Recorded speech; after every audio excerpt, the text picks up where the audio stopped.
En un mundo lleno de información, hagamos la ciencia más comprensible. Hablemos de lo que hay en las redes sociales. Daremos explicación a los fenómenos naturales y hablaremos de lo último en tecnología. Donde todo lo que aparece en Internet parece verdadero, esclarecer la información es muy importante. Irradiando ciencia. La ciencia no es como la pintan. De Geosire, para vos, en Alto Radio.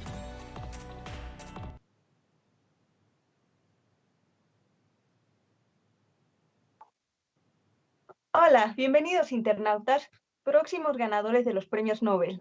El día de hoy les tengo un programa muy especial, mi nombre es Wendy Plata, acerca de los premios Nobel de que se entregaron se publicaron los ganadores este 6 y 7 de octubre.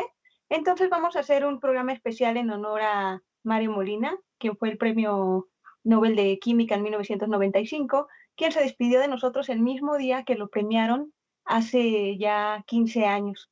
Entonces, pues iniciamos con el programa.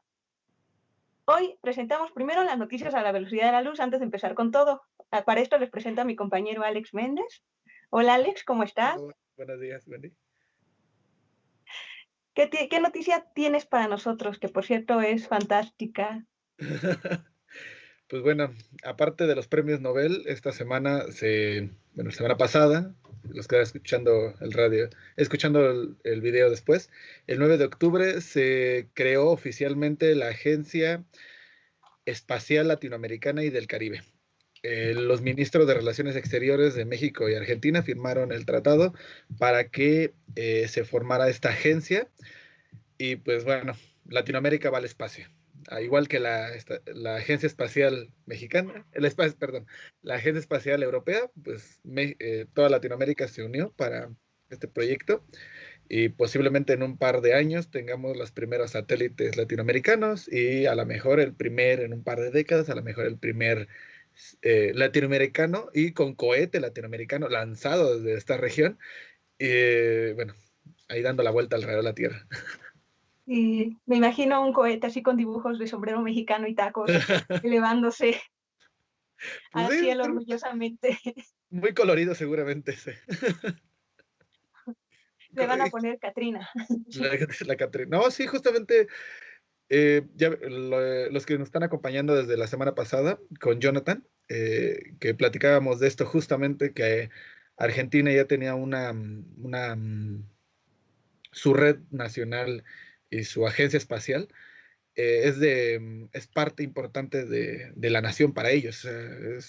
Se considera actualmente como un sistema estratégico y ellos de por sí ya tienen tratados con SpaceX para lanzar satélites directamente. Pero pues bueno, o sea, aquí la ventaja es que dentro de la agencia pues ya cada país no solamente puede trabajar por sí mismo, sino que trabajar para un bueno, se puede, conjunto común. Sí, sí se vislumbra pues un buen futuro para los técnicos y los ingenieros aeronáuticos, para los que se dedican a toda esta parte de la exploración aérea y ahora aeroespacial. Entonces, pues se han abierto grandes puertas en México para ellos. Y pues, ahora sí que felicidades México por hacer esta iniciativa de colaboración con Argentina. Sí. Y se va a poner muy bueno el tango entonces. Sí, así es. Entonces, bueno, a lo que íbamos. El día de hoy vamos a hablar sobre los premios Nobel. Se anunciaron a los ganadores el 6 y el 7 de octubre pasado. Y pues, para empezar, pues todo el mundo científico anhela llegar a obtener esa famosa y galardonada presea que te da prestigio, pero seamos sinceros, no a todos se les ha dado, a todos los que merecen realmente esta presea. Sin embargo, pues es es muy padre obtenerla, ¿no? Yo creo. O sea, es muy padre, sobre todo este año, porque se le dio, creo que es el año que más premio se le ha dado a mujeres. Sí. Y pues vamos a contar un poquito la historia del premio Nobel. ¿Quién era Alfred Nobel? Alfred Nobel era un ingeniero industrial, químico industrial. Él se le conoce por la invención de la dinamita. Entonces, en cuanto él inventa la dinamita, pues se extiende y extiende sus industrias por 20 países, se vuelve un verdadero magnate de la dinamita. Obviamente la dinamita estaba pensada para cuestiones de infraestructura, para estructuras, para minería, pero pues lo que no esperaba Nobel es que la usaran para la guerra. Sí. Entonces, naturalmente, pues esto digamos que le pesó en la conciencia, y ya en su testamento él la descubre en 1866, muere 30 años después, en 1896, pero en 1895 su testamento venía claramente: voy a otorgar premios a las 5 avances para la humanidad que merezcan esta presea, y digamos que tienen un valor económico muy envidiable para quien la gane. Pues finalmente, a 4 años de su muerte, se establece la Fundación Nobel en 1900, y los primeros premios Nobel se entregaron en 1901. Ya en 1968 se agrega el 6º premio Nobel, que es el galardón de economía. Pero pues, final de cuentas, ¿a quién se le entregaron este año? Pues el premio Nobel de la Paz se le entregó a la World Food Programme, que es en este caso el programa de alimentación del mundo. Este premio Nobel tiene escrito en su medalla: por la paz y hermandad de los hombres. ¿Por qué se ganó el premio Nobel a WFP? Pues por una mayor organización humanitaria del mundo que se preocupa por el hombre y promueve la seguridad alimentaria. Este año ha atendido casos en Siria y Táis, y aparte, en la campaña contra el COVID se ha dedicado a alimentar a familias vulnerables, pero también ha distribuido jabón. Entonces también ha sido un buen partícipe en las campañas para concientizar sobre el COVID. ¿A quién no se le entregó el premio Nobel? El premio Nobel de Literatura se le entregó a la poeta Louise Gluck. Esta poetisa norteamericana toma poemas de infancia y relaciones familiares. Entonces este premio, que se otorga en Escocia, hicieron énfasis sobre la importancia de la familia. Es por eso que nombra a Louise Gluck como una inconfundible voz poética que con austera belleza universaliza la existencia individual. Ya así cabe hacer mención que nosotros en México únicamente tenemos 3 premios Nobel. Bueno, nada envidiable en el mundo, muy envidiable tener 3 preseas representando a México. En este caso, la de literatura la representa Octavio Paz, quien en 1990 obtuvo esta presea por su apasionada obra literaria de amplios horizontes.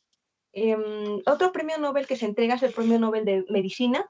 Esta ocasión fue entregado a Harvey Alter, de Inglaterra, a Michael Houghton y a Charles Rice, de Estados Unidos, por descubrir el virus de la hepatitis C, que algo estábamos comentando, que descubrir un virus, se tiene ubicado, pero ellos lo que hicieron es ya, digamos que, identificarlo plenamente, y esto va a dar entrada a que se trate mejor la hepatitis C, a que se erradique el virus, porque esto solamente digamos que tú te enfermas de hepatitis, pero no se cura.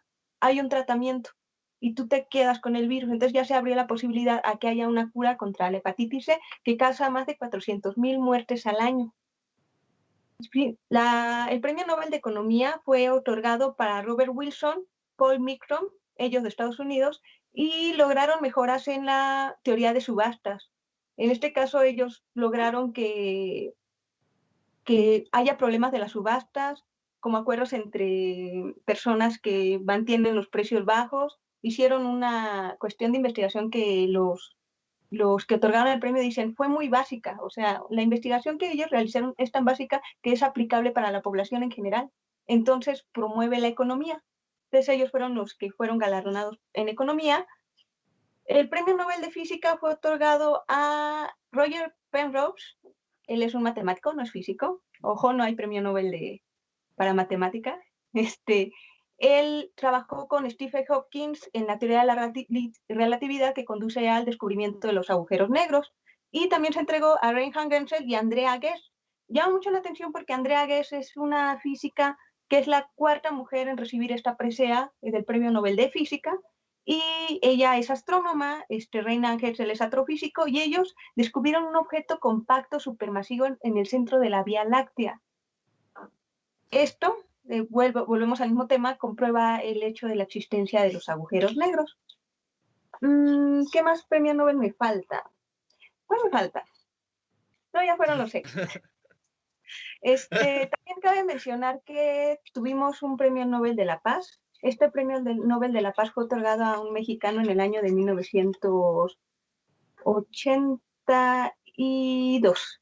Fue a Alfonso García Robles. No sé si recuerdan el problema que tuvo Cuba con los misiles que habían sido otorgados por Rusia, en este caso la crisis de los misiles, pues fue Alfonso García Robles quien medió, y él fue mediador para que llegaran a un acuerdo que a final de cuentas se fue el tratado de la proscripción de armas nucleares, o el tratado de Tlatelolco para América Latina. Él fue un diplomático activista para evitar el armamento de armas nucleares en Latinoamérica, y por eso fue galardonado con la presea en 1982, junto con Alva Myrdal, que también es escocesa y también hacían promoción del desarme en los países.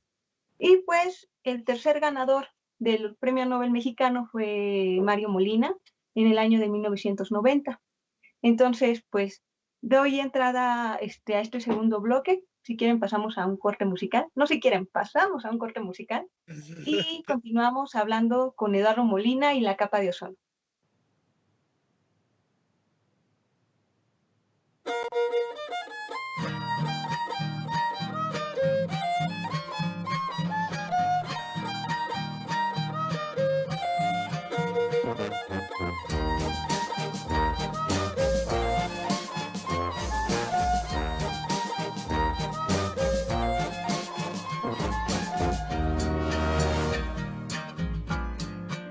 Escucha esto. ¿Qué te pasa? ¿Qué te pasa, amigo?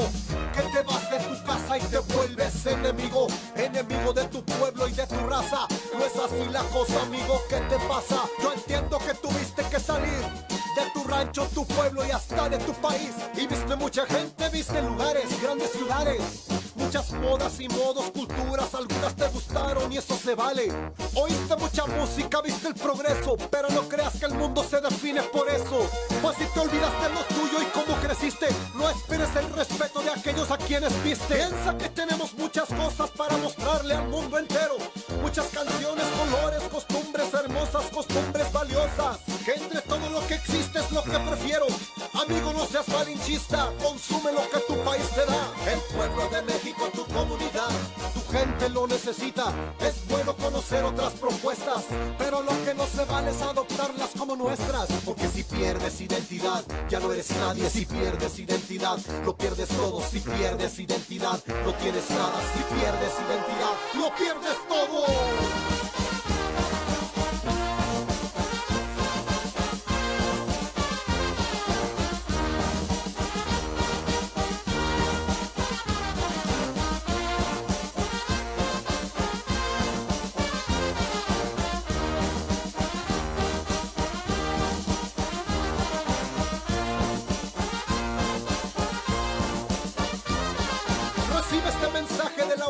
Entera. Nadie debe negar su cruz ni su bandera.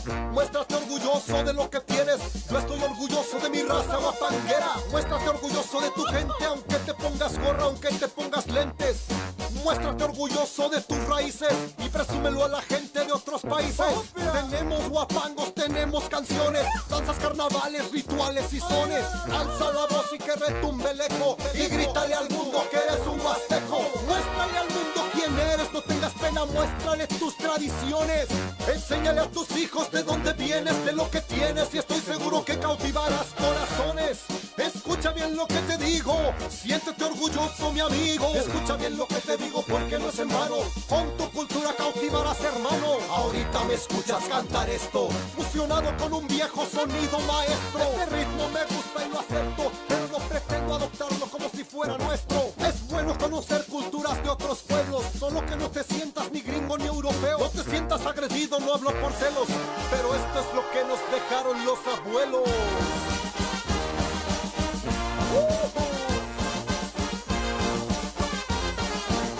Arriba la Huasteca, manito.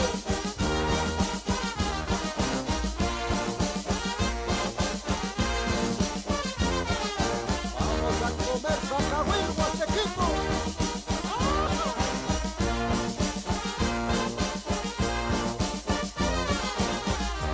Hey, compadre Arturo. ¿Qué pasó, compadre?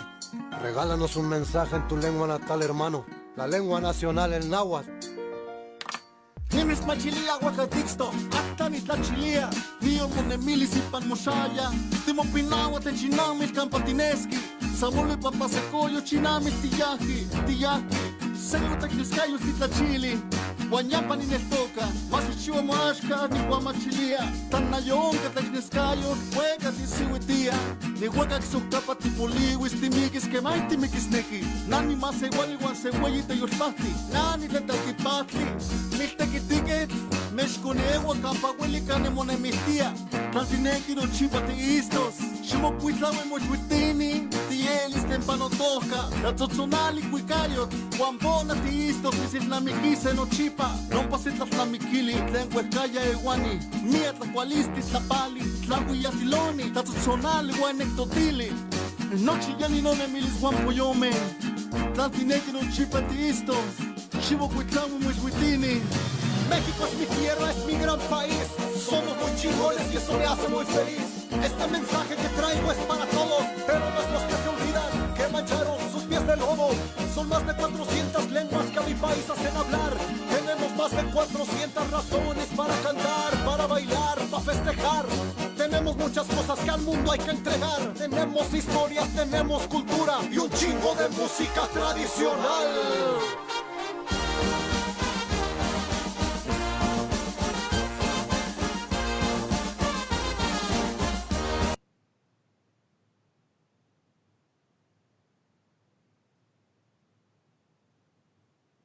Regresamos en este segundo bloque de los premios Nobel entregados. Me faltaba uno, se los dije, faltaba el premio Nobel de Química. Este premio Nobel fue entregado a Emmanuel Carpenter y a Jennifer Doudna. Carpenter, francesa, Doudna de Estados Unidos, y ellos hicieron un descubrimiento súper interesante. Ellos descubrieron la edición del genoma. Ellas son bioquímicas. Esto va a dar pauta para que, pues, arreglen problemas de cáncer, de enfermedades hereditarias, pero básicamente la herramienta CRISPR-Cas9 que ellas están manejando va a permitir reescribir el código genético de la vida.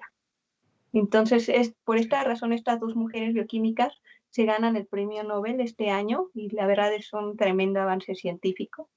Es una super noticia. Pero ya regresando al tema de Mario Molina, que también hizo un súper avance en su momento y ahorita ya lo atendimos afortunadamente.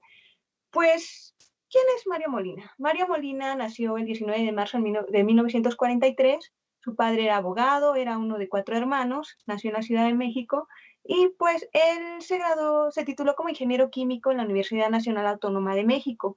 Aparte fue profesor en la Universidad de San Diego, California, y sus investigaciones y publicaciones sobre el tema generaron el Protocolo de Montreal. ¿Sobre qué tema? Sobre la capa de ozono. Él fue el primero en hablar del hoyo de la capa de ozono en su momento. En 1995 obtiene la presea junto con otros 2 investigadores porque descubren que pues, esa investigación tan simple que estaban haciendo sobre el contenido de cloro en la atmósfera pues llevaba a un problema aún más complejo. Y para esto nos va a hablar Alejandro. Ay, Wendy. Gracias, Wendy. Pues mira, justamente ese fue uno de los grandes. O sea, para México se puede decir ese es el científico estrella, representante de México ante el mundo. Mario Molina, pues, aparte de ser un investigador, bueno, que ganó el premio Nobel, como tú dijiste, fue un gran luchador social. La última cuestión que participé fue con lo del, bueno, que estamos dentro de la pandemia todavía, y si ven este video dentro de un par de años, pues seguimos en la pandemia. En ese momento, bueno, al inicio de todo esto, se pensaba todavía de que que usar cubrebocas no era viable. Entonces, en un momento hubo una cuestión aquí social en México. Le digo, o sea, si están viendo este video en un futuro, hubo una cuestión de que nadie quería usar cubrebocas. Entonces, saludos Mario a la Molina gente del y su futuro. grupo, sí, a la gente del futuro esto es un mensaje: usen cubrebocas. Entonces, la cuestión es de que en ese momento se pensaba, o sea, al principio del año 2020 se pensaba de que no era muy viable usar cubrebocas y era una cuestión más bien social.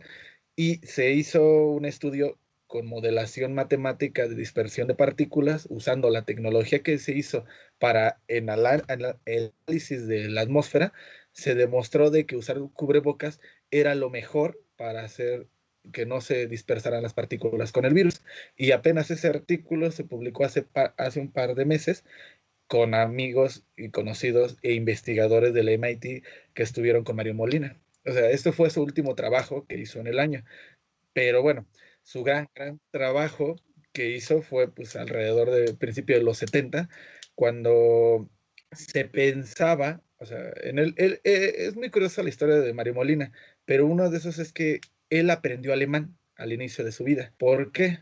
Porque el alemán al principio del siglo XX era la lengua de los químicos. Y tú no podías sentirte químico si no aprendías alemán. Entonces, él estuvo trabajando con la empresa DuPont allá en Alemania. Entonces, él empezó a investigar de que había ciertos químicos que se ocupan, y actualmente se ocupaban, ya no se ocupan, en los sprays de pintura, en ciertos sprays para el cabello en su momento, que tienen clorofluorocarbonatos. ¿Esto qué es? Este elemento es cloro con flúor, o sea, punto. Para nosotros, como seres humanos, no nos afecta. Pero él, bueno, por la empresa DuPont lo contrataron para ver si tenía un aspecto, si tenía algún efecto secundario con algunas otras cosas, ¿no? Y se dio cuenta de que descomponía el ozono. Pero bueno, en ese momento estamos a principios de los 70, ahí por 1973, se pensaba de que este químico se iba a la alta atmósfera y desaparecía, o sea, se desintegraba, pero no, o sea, justamente Mario Molina descubrió de que empezaba a destruir el ozono. Cuando llega a una cierta altura, los clorofluorocarbonos, el óxido de nitrógeno, el hidrofluoruro de carbono, que son elementos que no nos afectan a nosotros, pero están, por ejemplo, no sé si se acuerdan, Wendy, no sé si te acuerdas en un momento, que en un momento los refrigeradores tenían ciertas líneas, tubos negros o de colores atrás. Esos tubos están llenos de gas y están calientes. Entonces lo que hacía el tubo es de que estaban llenos de clorofluorocarbono. Normalmente era como un estándar de la industria. Entonces lo que hacía es que el motor que tiene el refrigerador enfría y calienta. Entonces enfría adentro, pero se calienta afuera. Entonces es un efecto, o sea, enfría lo que hay adentro, pero se calienta afuera. Hay un intercambio de calor. Pero ¿qué pasa? Si hay fuga, se va saliendo. No huele, es un gas inoloro, incoloro, no te afecta y se fue. Entonces multiplícalo por millones de refrigeradores por el planeta y cuando se dieron cuenta, esto, o sea, estamos hablando del principio de los 70 y algunos investigadores también ya empezaron a ver por el Concorde y en ese momento el transbordador espacial que usa un combustible también a base de clorofluorocarbonos, se empezaron a dar cuenta de que empezaba a romper el ozono. Pero ellos tenían en teoría, o sea, era nada más un artículo en teoría. ¿Qué Sí, pasó? de Estamos hecho, a principios de hubo los... campañas, ¿no? Ajá, Para que no, las campañas contra el cambio climático o sí, para proteger la capa de ozono. No mantengas el refrigerador abierto. Y eso todavía fue en los 90, en principios de los 2000. sí, sí, y justamente es esto porque, por ejemplo, te estoy diciendo que al principio de 1973, o sea, la medida de los 70 fue esta cuestión, pero solamente se descubrió, o sea, ya se notó que había un hoyo en la capa de ozono hasta principios de los 80. O sea, por ahí por 1981 se descubre el primer indicio del hoyo de la capa de ozono. Aquí la cuestión es que mucha gente se piensa que es, bueno, literalmente, ¿qué es esto? O sea, el hoyo de la capa de ozono. O sea, piensan que es literalmente un hoyo. Pues sí, lo que pasa es de que a una altura, o sea, imaginemos que la atmósfera pues es un montón de líquidos que están ahí flotando. De gases. Estos gases, perdón, de estos gases, bueno, se comportan como líquidos, pero serían gases directamente. Estos Solo gases, imaginemos. solo imaginemos, estos gases se concentran por lo regular a 30 kilómetros de altura, perdón, 50 kilómetros el ozono, o sea, el ozono como tal. Pero el ozono, en pocas palabras, porque mucha gente dice, pues, ¿qué es el ozono? O sea, el ozono es O3, o sea, ¿qué es? O sea, normalmente nosotros, eso es oxígeno. Un oxígeno que es una molécula, o sea, tiene otro oxígeno que está pegado a él. Normalmente el oxígeno natural que nosotros respiramos, que está dentro de nosotros, que rodea, siempre es dos átomos de oxígeno unidos. Y eso es lo que observamos. El ozono son 3. Entonces, esta tercera está unida y hace que esté, digamos que es unos lentes protectores alrededor del planeta, literalmente.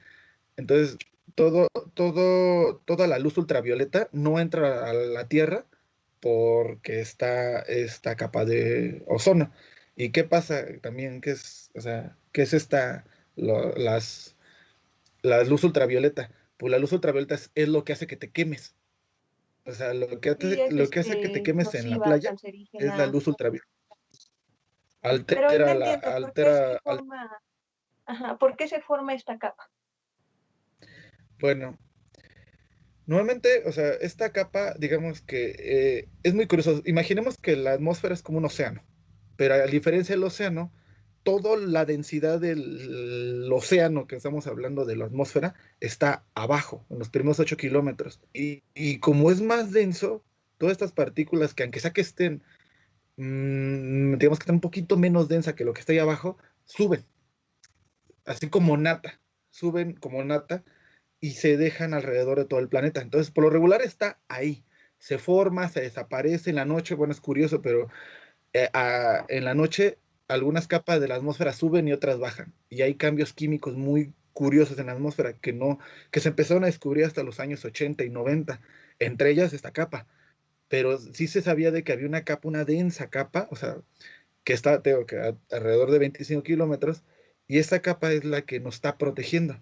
Son pequeñas, o sea, si tú estuvieras ahí, no la sentirías, o sea, no es como algo, o sea, no, será muy tenue, serán casi 5 partículas por millón de partículas de oxígeno que hay por ahí, pero imagínate millones de partículas juntas en todo el planeta, es lo que hace que no llegue La luz no llegue ultravioleta. la luz ultravioleta, que al final, pues, afecta, pues puede dar cáncer, afecta a las plantas, las mata, o sea, imagínate, eso dado al mar, que está el fitoplancton, pues destruye la cadena alimenticia. Si no hay alimento para los peces, pues los otros peces se mueren, por ejemplo, los tiburones fallecen también. Entonces toda la cadena alimenticia empieza a caer, y eso es lo que se descubrió, y Mario Molina advirtió en eso en los 80 y dijo, esto podría ser una catástrofe ambiental, porque lo que estamos haciendo es de que estamos destruyendo la capa que nos está protegiendo de los rayos solares, y podría ser una cadena, tirar tirar un problema ambiental tan grande que podría colapsar todo el sistema biológico dentro del planeta.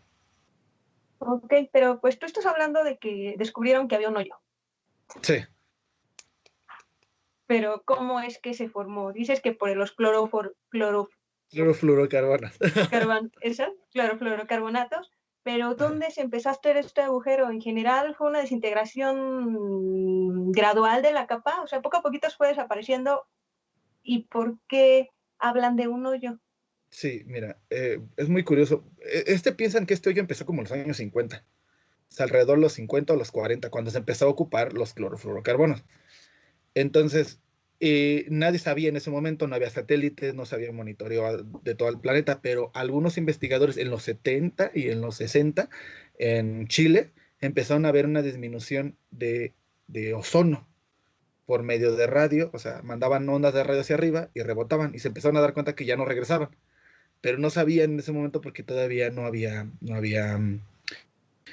imágenes, digamos que no había información todavía satelital. Esta información, pues como te digo, o sea, fue en los 80, y sí, literalmente es un hoyo, baja la densidad, y es curioso, solamente baja la densidad en la época de primavera. O sea, este hoyo en invierno está más denso, y en primavera está más tenue.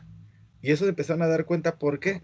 Porque en el hemisferio sur hay menos plantas, hay Ajá. menos espacios de tierra.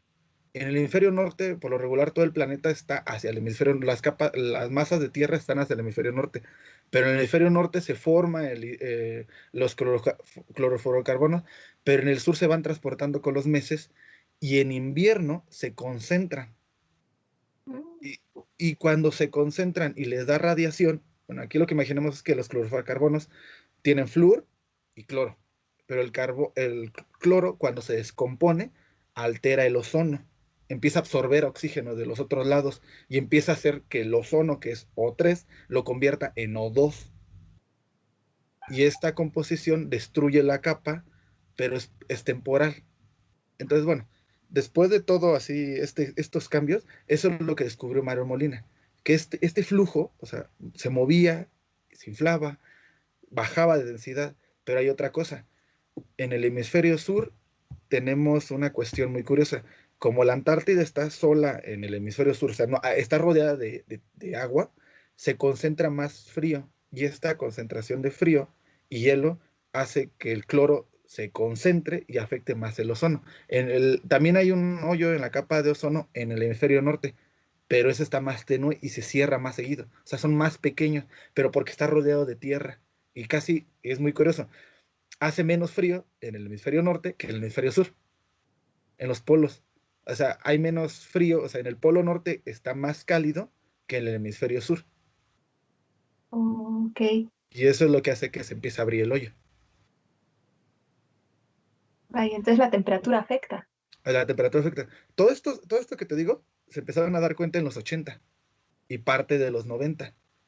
Y es muy complicado porque el sistema es extremadamente complejo.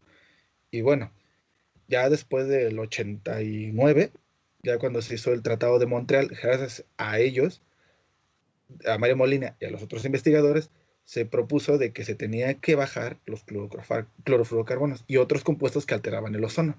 Y pues, aunque no lo creas, este Tratado de Montreal fue el mejor tratado bueno, se considera actualmente el mejor tratado de recuperación ambiental en toda la historia, De hecho, fue porque el primero. sí, y esa fue la base para empezar a enfocarnos de que el sistema de la Tierra no se, bueno, que es un poco complicado, ¿no? Pero imaginemos que en los años 80 se pensaba de que todo lo que se sentaba a la atmósfera se perdía, o sea, como que se regresaba. Pero desde ese momento nos dimos cuenta que cualquier cosa que afecta a la atmósfera nos afecta a todos. Digamos que fueron las primeras bases para la idea del cambio climático. Sí, sí fue eso. O sea, justamente con estos estudios fue cuando se empezó a dar las bases de que no solamente era la capa de ozono, sino se empezó a descubrir que, pues, aparte de concentración del ozono, los clorofluorocarbonos y azufre, se empezaron a descubrir que también el dióxido de carbono, que pues obviamente es el que nos está dando los problemas medioambientales actualmente. Bueno, que está creando lo que es el cambio climático. Vaya. Ujú. Entonces, pues digamos que la aportación de Mario Molina pues fue tremendamente importante.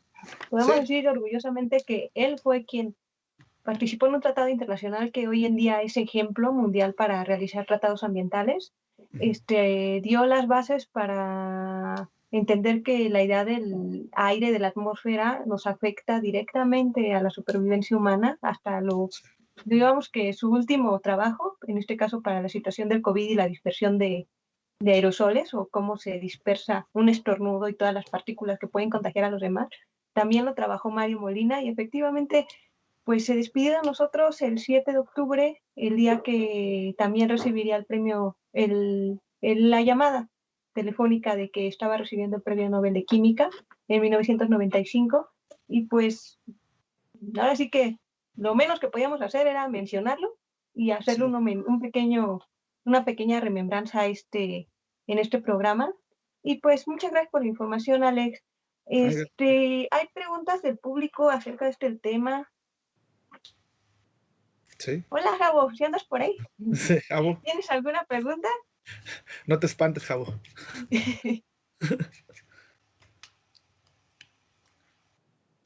Creo que no te escuchamos, Jabo. Ya, perdón. Sí, Sí, de hecho sí, creo que estaba hablando solito. Pues bueno, bueno, en el caso del auditorio, pues no han habido comentarios, pero, o sea, conocer la historia de esta persona es increíble.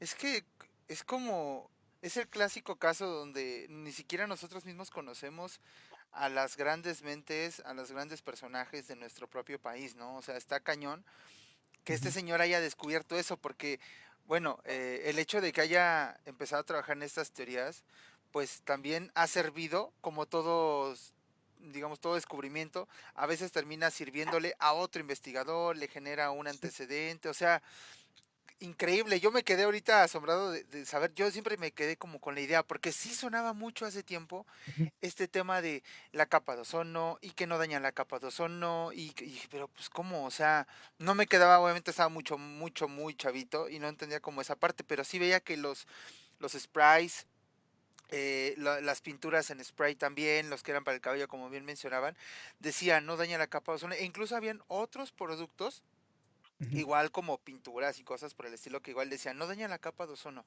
pero nunca me había quedado como tan claro comparado con la ahorita, ¿no? Y bueno, y por otro lado, me sorprende muchísimo, pues el hecho de que, pues haya sido como un mexicano el que descubrió todo esto, o sea, sigo así como de, ok, y la verdad cuando supe, o sea, sí supe por una nota que leí de, pues, nada más así como de rápido por encimita, que Ujú. había fallecido esta persona, que había sido también premio Nobel, pero la verdad no me detuve, últimamente ando algo ocupado, no me detuve como a leerla bien, pero de verdad es impresionante la manera en la que en aquellos años, y a mí me queda la duda, o sea, ¿en qué momento habrán dicho, cómo está afectando esto? ¿Qué afecta? O sea, yo creo que sí, o sea, la importancia de la ciencia, el poder hacerse las preguntas correctas y empezar a cuestionar todo, creo que ese es el gran mérito de la ciencia, que dice, ¿cómo funciona esto? ¿Por qué hace esto? O sea, ese tipo de preguntas nos han llevado como a muchísimas respuestas, pero pues no sé, ahora pregunta, eh, digo, este que comentas es como fue como el último trabajo de esta persona, Sí. pero aparte de ese, ¿algún otro estudio que podamos retomar, por ejemplo, con base en lo que él ya había propuesto con esta onda de lo de la capa de ozono, el daño y demás?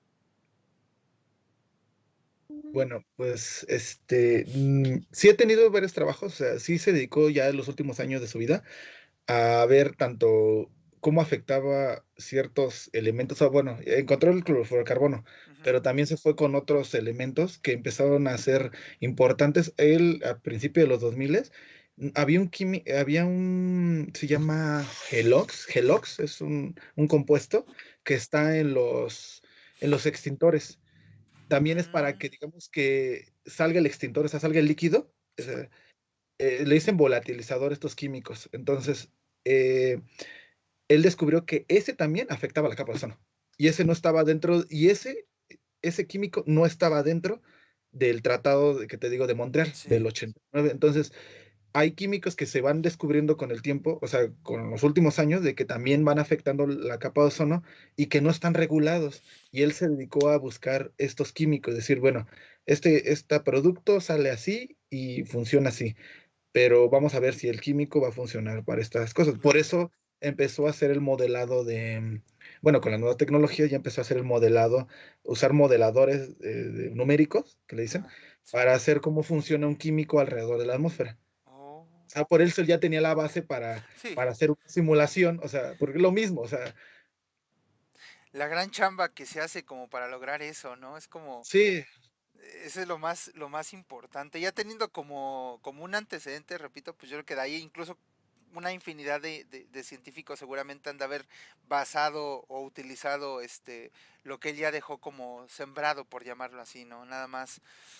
Pues bueno, bueno, ahorita no tenemos, pues como tal, como les comento, dudas del auditorio, pero pues no sé si ustedes quieran, generar alguna conclusión. Yo la verdad no tengo mucho que decir, ser honesto, porque pues obviamente no sé tanto de estos temas científicos, pero me queda clarísimo que de lo importante, repito, que es la ciencia, porque nos deja como, o sea, y qué importante, porque ahora yo recuerdo, haciendo memoria, hay una nota que llegué a escuchar de que en este año, con esto de la pandemia, creo, no sé si tuvo que ver o no, pero creo que ya se había como cerrado el mentado hoyo, el de la capa de ozono. No sé qué tan cierto sea, pero por lo que tú me estás diciendo, pues más bien es como algo, digamos, momentáneo. Obviamente, a lo mejor que de pronto sí. se cierra, se abre y demás, pero no sé qué tan cierto sea esto. Si tú llegaste a escuchar algo al respecto, de que a lo mejor, o si hay algún cálculo de que la capa de ozono se regenere completamente, en caso de que todavía siga como esa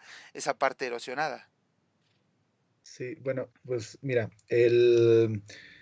bueno, ya desde el año pasado fue lo mínimo que se ha cerrado, bueno, ya lo mínimo o la mayor concentración de ozono ya casi se cierra. No tiene la misma densidad porque no imaginemos de que es como una capa así lisa, Ujú. o sea, sino que es como, sí, como una zona densa. Sí, como Entonces, es niebla, pues, ¿no? Algo así. como niebla. Entonces, esa parte de donde ya la niebla ya se empieza a deshacer, o sea, bueno, le imaginemos que es el hoyo, ¿no? Entonces, Ajá. eso ya se empieza a otra vez a cerrar.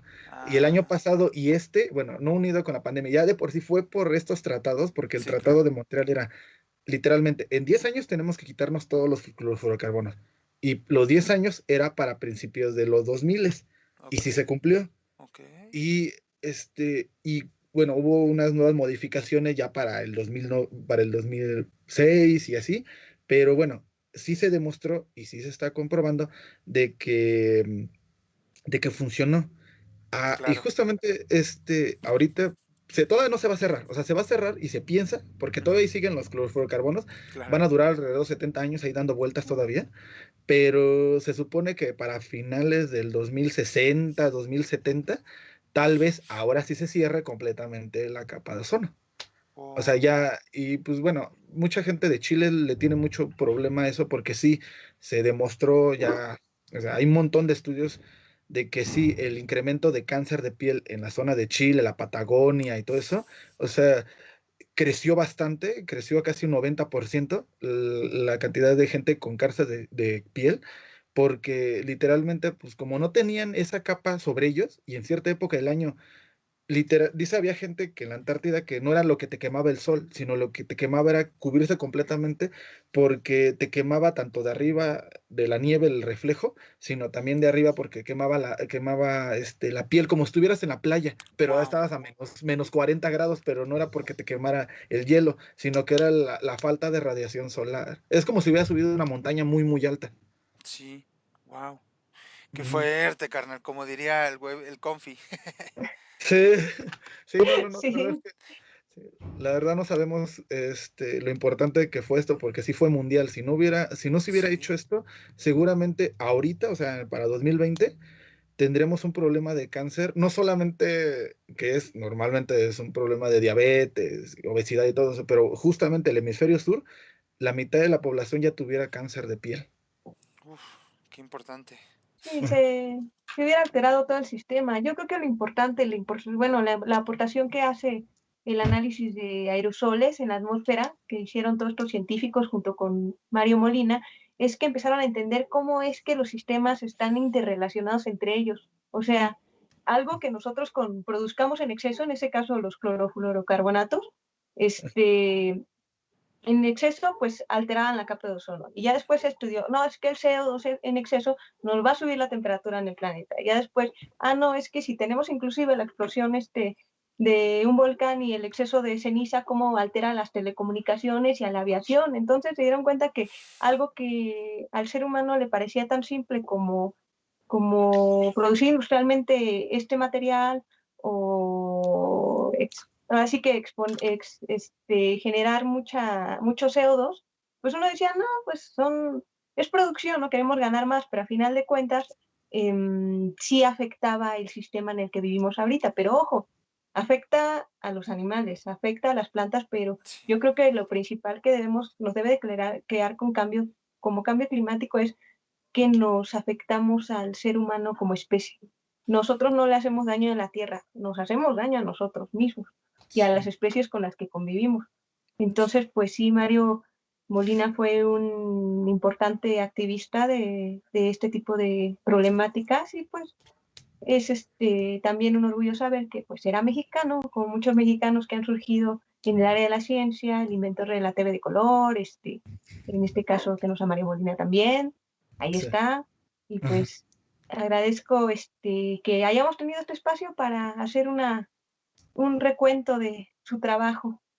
Sí. Gabo, muchas gracias por la producción, muchas gracias Alex por pasarnos la información sí, sí, sí. y quisiera mandar un saludo a Antonio Vargas, que yo creo que nos está viendo desde el más allá de la cámara. Ándale. Sí, no, pues muchas gracias a ustedes porque, repito, siempre nos traen pues información de este tipo. Yo creo que la verdad no le hubiera tomado como tanta importancia al saber que esta persona pues su trabajo que hizo y ojalá que pues su mayor legado sea el que bueno, yo lo veo así, a lo mejor es muy romántico tal vez, pero el pensar que pues nos está dejando como decía este Alex, quién sabe cómo estaríamos ahorita si no hubiera trabajado y desarrollado esto, haberse preocupado por el ozono, quién sabe cómo estaríamos hoy en pleno 2021. Ya de por sí con la pandemia tenemos, ahora sumémosle los casos de la piel y que estuviéramos igual, pues no sé, no sabemos, creo que no podríamos como dimensionar realmente qué él hubiera en caso de que no hubiera trabajado él en esto, ¿no? Pero pues agradece y ojalá y que pues eso nos quede como antecedente y un aprendizaje de que pues todo al final del día le va a sumar y que pues hay talento en México, sobre todo esa parte, o sea, qué orgullo que un mexicano haya dejado huella tan significativa y que al final pues sea retomado por la ciencia como tal en general, o sea, eso creo que está súper chido y creo que su nombre pues va a ser importante y ojalá y que pronto nos salga otro galardonado, porque nos hace falta como un poquito de eso, ¿no? Entonces, pues muchas gracias a ustedes, chicos. Gracias, Ale, Wendy, a todo el auditorio que nos estuvo siguiendo. Pues esto fue Irradiando Ciencia y nos estaremos viendo en una próxima emisión. Luego. Muchas gracias. Hasta luego. Bye. Nos vemos. Adiós.